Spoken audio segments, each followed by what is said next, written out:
ओम श्री गुरुवे नमः। आज से हम एक नई सीरीज स्टार्ट करने जा रहे हैं जिसमें हम ओशो के बारे में जानने का कुछ प्रयत्न करेंगे। उनके थोड़ा बचपन के जीवन के बारे में छोटे छोटे किस्सों के रूप में जानने का प्रयत्न करेंगे। जो कुछ मैंने सुना है, कहीं पढ़ा है, ओशो के बचपन के बारे में या जीवन के बारे में, क्योंकि मैं तो कभी उनसे मिला नहीं, पर मैं उन्हें काफ़ी पढ़ा है क्योंकि मेरे पिता उन्हें बचपन से पढ़ते थे। कहीं ना कहीं किसी न किसी रूप में हम सभी ने ओशो को पढ़ा है, जिया है, और लगता है कि जैसे वो हमारी ही बात कह रहे हों। ओशो ने अपने बचपन के प्रसंगों के बारे में उनके जो समकालीन लोगों से जो है वो पूछने के लिए मना किया। उन्होंने कहा लोग अपना अहंकार बीच में लाएंगे और घटना को बहुत बढ़ा चढ़ा कर बताएंगे। तो चलिए प्रारंभ करते हैं। एक शिष्य अपने गुरु के शरीर पर कितने प्रेम से काम करता है, इसका अनुभव मैं अभी भी अवाक हूं, और यह मुझे अपने स्वर्णिम बचपन की भी याद दिलाता है।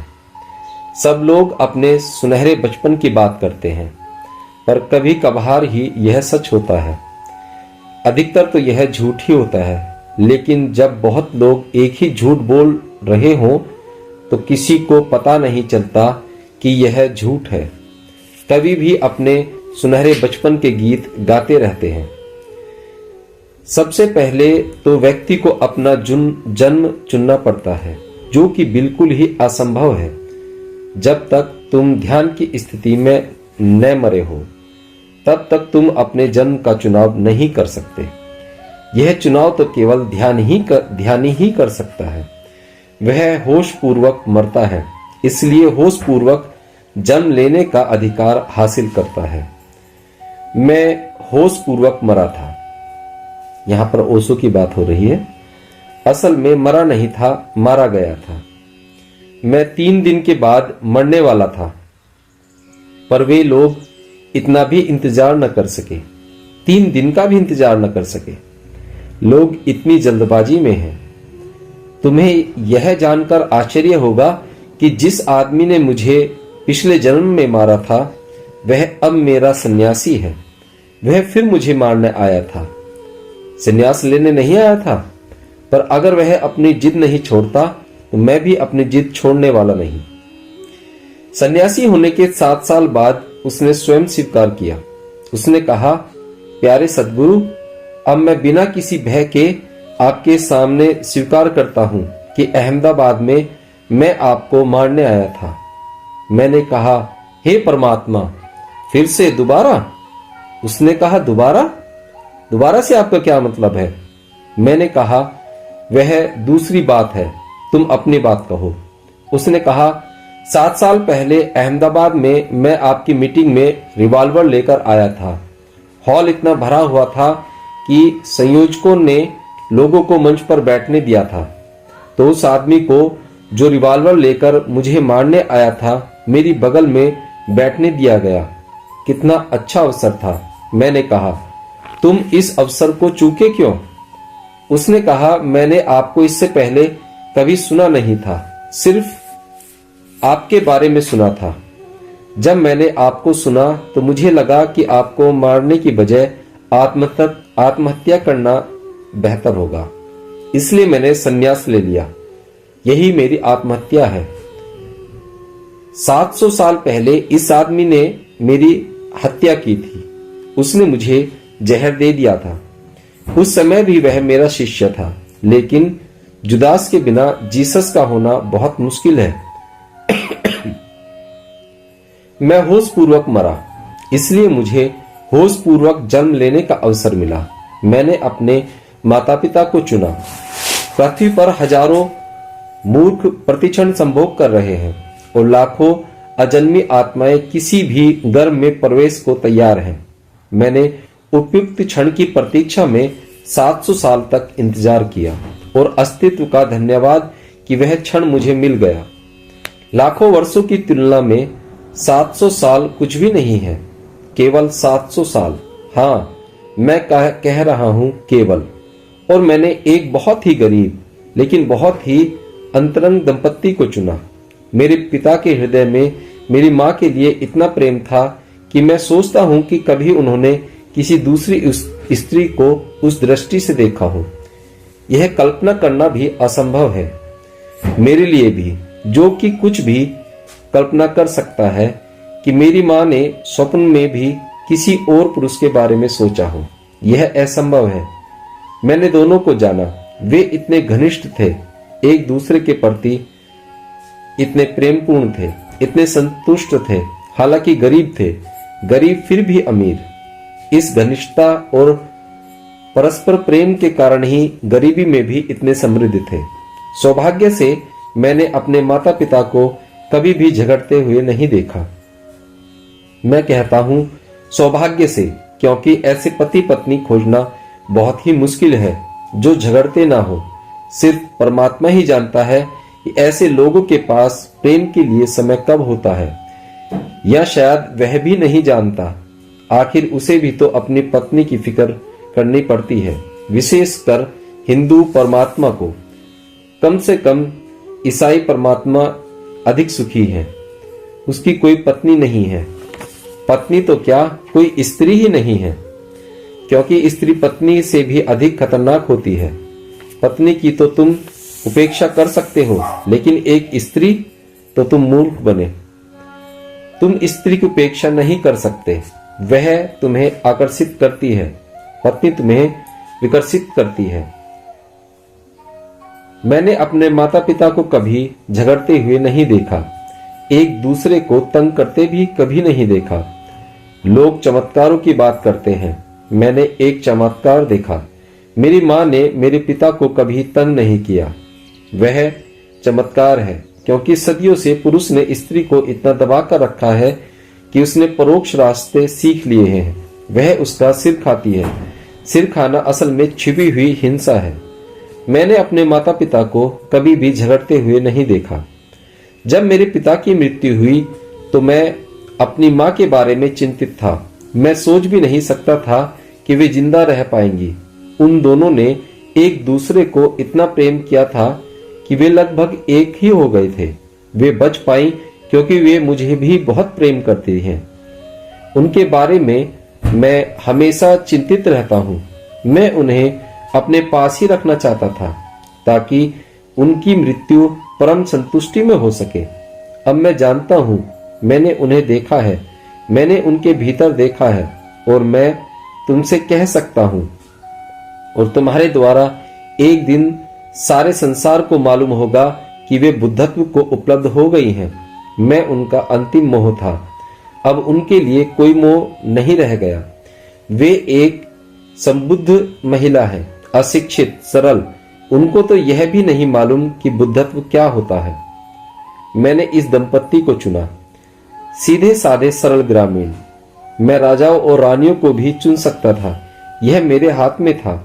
सब प्रकार के गर्व उपलब्ध थे, पर मैं बहुत ही सरल और सादी रुचि का व्यक्ति हूँ। मैं हमेशा सर्वोत्तम से संतुष्ट हो जाता हूँ।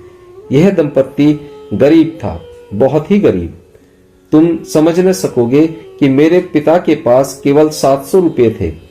यही उनकी कुल संपत्ति थी। फिर भी मैंने उनको अपना पिता चुना। उनके पास एक संपन्नता थी जिसे आंखें नहीं देख सकती। एक अभिजात्य था जो दिखाई नहीं देता। तुम में से बहुतों ने देखा है और निश्चित ही उनके सौंदर्य को अनुभव किया होगा। वे सीधे, बहुत सीधे और सरल थे। तुम उन्हें ग्रामीण कह सकते हो, लेकिन वे बहुत समृद्ध थे। सांसारिक अर्थों में नहीं, लेकिन अगर कोई पारलौकिक अर्थ है। 700 रुपये, यही उनकी कुल पूंजी थी। मुझे तो इसका पता भी न चलता। मुझे तो बाद में तब पता चला जब उनके व्यापार का दिवाला निकल रहा था और वे बहुत प्रसन्न थे। मैंने उनसे पूछा, दद्दा? मैं उन्हें दद्दा कहता था। दद्दा का अर्थ है पिता। दद्दा, आप जल्दी ही दिवालिया होने वाले हैं और आप फिर भी इतने खुश हैं, क्या बात है? क्या अफवाहें गलत हैं? उन्होंने कहा, नहीं, अफवाहें बिल्कुल सही हैं। दिवाला निकलेगा ही, लेकिन मैं खुश हूं क्योंकि मैंने 700 रुपये बचा लिए हैं। इसी से मैंने शुरुआत की थी और मैं तुम्हें वह जगह दिखाऊंगा फिर उन्होंने वह जगह मुझे दिखाई जहां पर 700 रुपए छिपा रखे थे और कहा, चिंता मत करो, मैंने सिर्फ 700 से शुरुआत की थी, बाकी कुछ हमारा है भी नहीं, भाड़ में जाने दो। जो हमारा है वह यहाँ इस जगह छिपा हुआ है और यह मैंने तुम्हें बता दिया है। तुम मेरे सबसे बड़े बेटे हो, इस जगह को याद रखना। यह मैं जानता हूं, उस जगह के बारे में मैंने कभी किसी को कुछ नहीं बताया और मैं बताऊंगा भी नहीं, क्योंकि भले ही अपनी उदारता के कारण उन्होंने अपना रहस्य मुझे बता दिया, लेकिन न तो मैं उनका बेटा हूं न वे मेरे पिता हैं। वे हैं और मैं हूं। पिता और बेटा तो मात्र शिष्टाचार है। उन्होंने पूछा, क्या मतलब है तुम्हारा? मैंने कहा, बात सीधी साफ है, मैंने नहीं देखा और मैं देखना भी नहीं चाहता। मैं किसी की भी विरासत का हिस्सा नहीं हूं, बड़ी हो या छोटी, अमीर हो या गरीब, लेकिन उनकी औरों से वे बहुत ही प्यार करने वाले पिता थे। जहां तक मेरा सवाल है, मैं प्यार करने वाला बेटा नहीं हूं, मुझे माफ करो। वे बहुत ही प्यारे पिता थे। जब मैंने विश्वविद्यालय की नौकरी छोड़ी तो केवल वे ही चिंतित थे और कोई भी नहीं। मेरा कोई भी मित्र चिंतित नहीं था। कौन फिक्र करता है? सच तो यह है कि मेरे बहुत से मित्रों को खुशी हुई कि मैंने कुर्सी खाली कर दी, अब उनको यह जगह मिल सकती है। वे भागे। केवल मेरे पिता चिंतित थे। उनसे मैंने कहा, चिंता की कोई बात नहीं है, लेकिन मेरे कहने पर उन पर कोई प्रभाव नहीं पड़ा। उन्होंने बिना मुझे बताए एक बड़ी जायदाद खरीदी, क्योंकि उन्हें अच्छे से मालूम था कि शायद वे मुझे पहले बता देते तो मैं उनसे बहुत नाराज हो जाता। उन्होंने मेरे लिए एक छोटा सा सुंदर मकान बनाया, ठीक ऐसा जैसा मुझे पसंद आता। तुम्हें आश्चर्य होगा कि उसमें सब आधुनिक सुविधाएं थीं, यहाँ तक कि वह एयर कंडीशनर भी था। वह मेरे गांव के पास नदी के किनारे था। उसमें एक बगीचा था। नदी में उतरने के लिए सीढ़ियां बनी हुई थी ताकि मैं तैरने जा सकूं। पुराने वृक्ष थे, मीलों तक दूसरा कोई नहीं था और सन्नाटा और शांति थी। लेकिन उन्होंने मुझे कभी नहीं बताया। अच्छा है कि मेरे पिता अब नहीं हैं, नहीं तो मैं उन्हें परेशान करता। लेकिन उनके हृदय में इस आवारा बेटे के लिए इतना प्रेम था और इतनी करुणा थी। मैंने इस दंपत्ति का चुनाव विशेष कारण से ही किया। उनके प्रेम, उनकी घनिष्ठता, उनकी अंतरंगता के कारण। वे दो होते हुए भी एक ही थे। इस प्रकार 700 साल बाद मैंने पुनः शरीर में प्रवेश किया। मेरा बचपन बहुत ही अच्छा था। मैं यूं ही नहीं कह रहा हूं, मैं फिर दोहराता हूं। सभी कहते हैं कि उनका बचपन सुनहरा था, लेकिन ऐसा होता नहीं। लोग सिर्फ सोचते हैं कि उनका बचपन सुनहरा था, क्योंकि उनकी जवानी बेकार होती है और उनका बुढ़ापा तो और भी बदतर होता है। उस अर्थ में मेरा बचपन सुनहरा नहीं था। मेरी जवानी हीरे जैसी थी और अगर मैं बुढ़ापे तक जीवित रहा तो मेरा बुढ़ापा प्लैटिनम होगा। लेकिन मेरा बचपन निश्चित ही सुनहरा था। प्रतीक की तरह नहीं, सच में सुनहरा। काव्य की तरह नहीं, बल्कि तथ्यगत। अपने आरंभिक वर्षों में मैं अधिकतर अपने नाना नानी के घर रहा। वे वर्ष भुलाए नहीं जा सकते। अगर मैं स्वर्ग में भी पहुंच जाऊं तो भी उन वर्षों को याद रखूंगा। एक छोटा सा गांव, गरीब लोग, पर मेरे नाना बहुत बड़े दिल के आदमी थे, अत्यंत उदार। वे गरीब थे, लेकिन उदारता में वे बहुत अमीर थे। उनके पास जो भी था उन्होंने सबको दिया। मैंने भी देने की कला उन्हीं से सीखी। इतना मुझे स्वीकार करना पड़ेगा, मैंने उन्हें कभी किसी भिखारी को या किसी को न कहते हुए नहीं सुना। मैं उन्हें नाना और नानी कहता था। मैं अपने नाना से पूछता, नाना आपको इतनी सुंदर पत्नी कहां से मिली? मेरी नानी भारतीय कम यूनानी अधिक दिखाई देती थी। जब मैं मुक्ता को हंसते हुए देखता हूं तो मुझे उनकी याद आ जाती है। कोई भी जाति बिल्कुल शुद्ध होने का दावा नहीं कर सकती। विशेषकर भारतीयों को तो शुद्ध खून का दावा बिल्कुल नहीं करना चाहिए। उन्होंने, मुगलों ने, यूनानियों ने और दूसरी अन्य जातियों ने कई बार भारत पर आक्रमण किए, भारत को जीता और उस पर शासन किया। वे भारतीय खून में घुल मिल गए और मेरी नानी में यह बिल्कुल स्पष्ट था। उनके नए नक्श भारतीय नहीं थे, वे यूनानी दिखाई देती थीं और वे बहुत ही शक्तिशाली स्त्री थीं, बहुत मजबूत। मेरे नाना 50 वर्ष के भी नहीं हुए थे कि उनकी मृत्यु हो गई। मेरी नानी 80 साल तक जीवित रही और वे पूरी तरह स्वस्थ थीं। तब तक कोई नहीं सोचता था कि वे मरने वाली हैं। मैंने उनसे एक वादा किया था कि जब वे मरेंगी तो मैं आऊंगा और वह परिवार में जाने का मेरा अंतिम मौका होगा। उनकी मृत्यु 1970 में हुई। मुझे अपना वादा पूरा करना पड़ा। मैं अपने आरंभिक वर्षों में नानी को ही अपनी मां समझता था। यह वह समय था जब बच्चा धीरे धीरे बड़ा होता है। उस समय मैं नानी के पास था। मेरी अपनी मां उनके बाद आई। तब तक मैं बड़ा हो चुका था और एक खास ढंग से ढल चुका था और मेरी नानी ने मेरी बहुत सहायता की। मेरे नाना मुझसे बहुत प्रेम करते थे, लेकिन मेरी अधिक सहायता न कर सके। वे बहुत प्रेम करते थे, लेकिन सहायता करने के लिए कुछ और भी चाहिए, एक विशेष तरह की आंतरिक शक्ति। वे हमेशा नानी से डरते थे। एक अर्थों में वे जोरू के गुलाम थे। जब सच बात आती है तो सदा सच ही बोलता हूँ। वे मुझसे बहुत प्रेम करते थे। अब अगर वे जोरू के गुलाम थे तो मैं क्या कर सकता हूँ? 99.9% पति जोरू के गुलाम होते ही हैं। सो ठीक है। मुझे एक घटना याद आती है जो मैंने इससे पहले कभी नहीं बताई। एक अंधेरी रात थी और बारिश हो रही थी और एक चोर हमारे घर में घुस आया। स्वभावतः मेरे नाना डर गए। सब देख सकते थे कि वे डर गए हैं, लेकिन वे पूरी कोशिश कर रहे थे यह दिखाने की कि वे डरे हुए नहीं हैं। चोर हमारे छोटे से घर के एक कोने में शक्कर की बोरियों के पीछे छिपा हुआ था। मेरे नाना हमेशा पान खाते रहते थे। जैसे कोई लगातार सिगरेट पीते हैं, वैसे ही वे लगातार पान खाते थे। वे सारा दिन पान बनाते रहते और खाते रहते।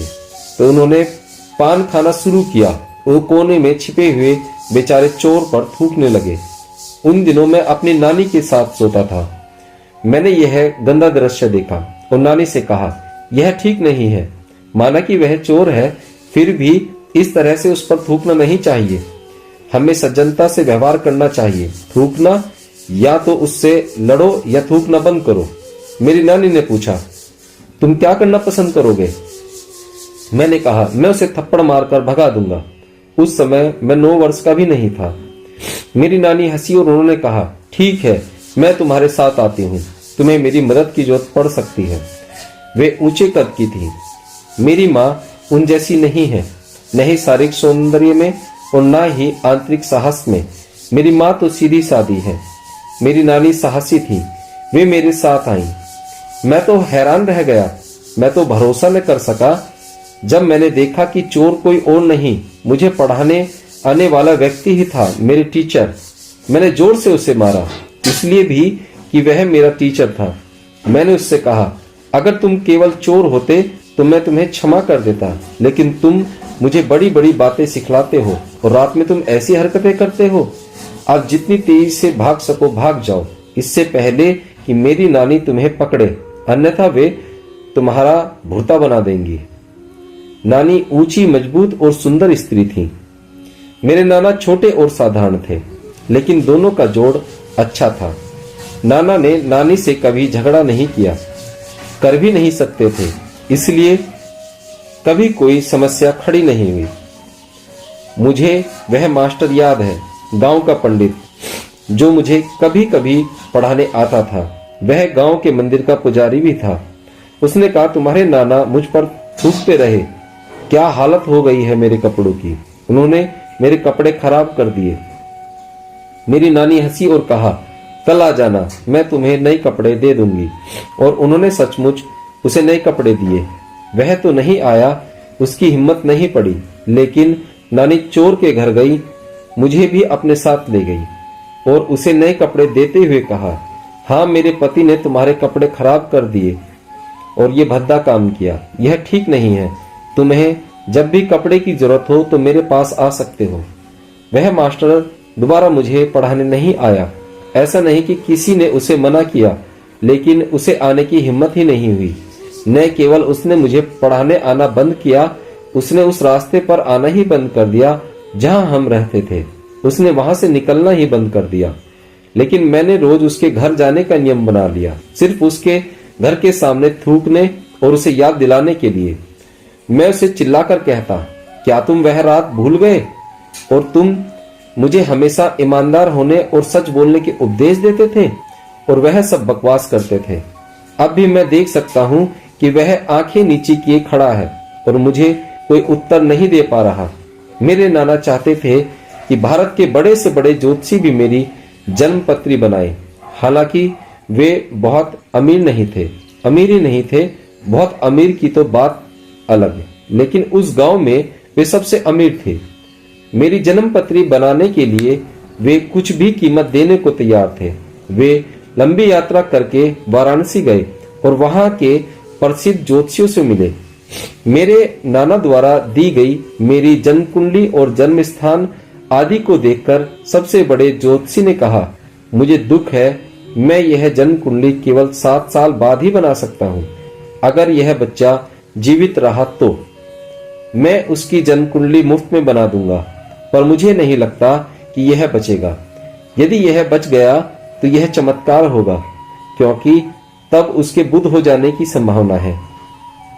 मेरे नाना रोते हुए घर आए। मैंने उनकी आंखों में आंसू कभी नहीं देखे थे। मैंने पूछा, क्या बात है? उन्होंने कहा, तुम्हारे 7 साल होने तक मुझे इंतजार करना पड़ेगा। कौन जानता है कि तब तक मैं बचूंगा भी या नहीं? कौन जानता है कि वह ज्योतिषी बचेगा या नहीं, क्योंकि वह काफी बूढ़ा है और मुझे तुम्हारी थोड़ी चिंता होती है। मैंने कहा, इसमें चिंता की क्या बात है? उन्होंने कहा, चिंता इस बात की नहीं कि कहीं तुम मर न जाओ, मेरी चिंता इस बात की है कि कहीं तुम बुद्ध न हो जाओ। मैं हंसा और वे भी आंसू के बीच हंसने लगे। फिर उन्होंने खुद कहा, आश्चर्य है कि मुझे चिंता थी। हाँ, बुद्ध होने में बुराई ही क्या है?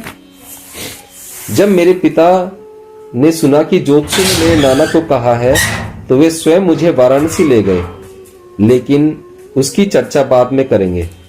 जब मैं 7 साल का था तो एक ज्योतिषी मुझे खोजते हुए मेरे नाना के गांव आया। तब एक सुंदर घोड़ा हमारे घर के सामने रुका तो सब बाहर निकल आए। घोड़ा बहुत शानदार दिख रहा था और उसका सवार कोई और नहीं, वही प्रसिद्ध ज्योतिषी था जिसे मैं मिल चुका था। उसने मुझसे कहा, तो तुम अभी भी जीवित हो? मैंने तुम्हारी जन्म कुंडली बना दी है। मैं डर रहा था क्योंकि तुम्हारे जैसे लोग अधिक समय तक जीवित नहीं रहते। मेरे नाना ने घर के सब जेवर बेच दिए आसपास के गांवों को भोज देने के लिए कि मैं बुद्ध होने वाला हूँ, उसका उत्सव मनाने के लिए। और मुझको नहीं लगता कि उन्हें बुद्ध शब्द का अर्थ भी मालूम था। वे जैन थे और शायद उन्होंने इससे पहले कभी यह शब्द सुना भी न होगा, लेकिन वे बहुत खुश थे और नाच रहे थे क्योंकि मैं बुद्ध होने वाला था। उस क्षण में विश्वास ही नहीं कर सका कि सिर्फ बुद्ध शब्द से वे इतने प्रसन्न हो सकते हैं। जब सब लोग चले गए तो मैंने उनसे पूछा, बुद्ध का अर्थ क्या है? उन्होंने कहा, मुझे नहीं मालूम, सुनने में अच्छा लगता है और मैं तो जैन हूं, हम किसी बौद्ध से पूछ लेंगे। छोटे से उस गांव में कोई बौद्ध न था, लेकिन उन्होंने कहा, जब कभी कोई बौद्ध भिक्षु उस गांव से गुजरेगा तो हम उससे यह अर्थ जान लेंगे। लेकिन वे बहुत प्रसन्न थे क्योंकि ज्योतिषी ने कहा था कि मैं बुद्ध बनूंगा। फिर उन्होंने मुझसे कहा, मेरा अनुमान है कि बुद्ध का मतलब बहुत बुद्धिमान व्यक्ति होना चाहिए। बुद्धि का अर्थ होता है समझ, इसलिए उन्होंने सोचा कि बुद्ध का मतलब बुद्धिमान, समझदार व्यक्ति होना चाहिए। उनका अनुभव काफी सही था। वे अर्थ के बहुत करीब पहुंच गए। अफसोस कि वे अब जीवित नहीं हैं, नहीं तो वे देख लेते कि बुद्ध होने का क्या अर्थ है। शब्दकोश का अर्थ नहीं, वरन जीवित जागरण व्यक्ति के साथ साक्षात्कार, और उनका नाती बुद्ध हो गए हैं। इस खुशी में मैं उन्हें नाचते हुए देख सकता हूँ। उनके समाधिस्थ होने के लिए यही पर्याप्त होता, लेकिन उनकी मृत्यु हो गई। उनकी मृत्यु मेरे लिए बहुत ही महत्वपूर्ण अनुभव था। उसके बारे में बाद में बात करेंगे।